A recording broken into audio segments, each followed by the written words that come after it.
Hey everyone, if you've ever watched any gaming reviews on YouTube, you'll almost certainly have seen that they have an X3D AMD chip, and probably the 9800 X3D, because at the time of filming, that's the best gaming chip that's available. But do you actually need an X3D chip, or is it overkill in many cases? Well, the short answer is, if you're mainly playing computer games, then an X3D chip will benefit you. There's no denying that. For example, in this computer, I've got 5900X, which is an AM4 12-core CPU with 24 threads. It's an absolute beast, but the gaming performance just isn't quite as good as an X3D chip. So if I upgraded to a 5800 X3D, which is only 8 cores, I'd actually get better gaming performance out of that than my 12-core CPU in this.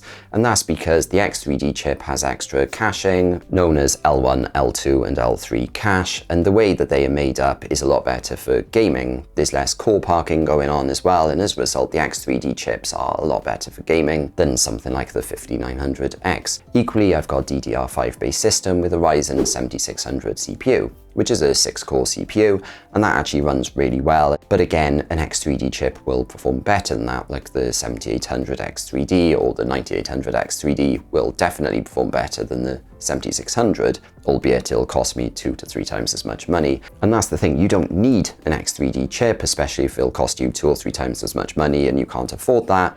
But it is nice to have, and it just comes down to what you want and needs and what you can afford and everything else. Like, certainly I can game absolutely fine on my 5900X and my 7600 systems. They work absolutely fine for gaming, but if and when I do upgrade to an X3D chip in the future, I just know that I'm going to get better gaming performance.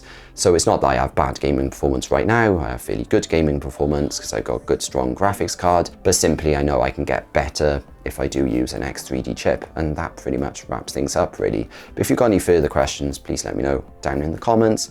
If you enjoyed this video though, please click the thumbs up button, and please subscribe to see more short videos like this. Thanks for watching.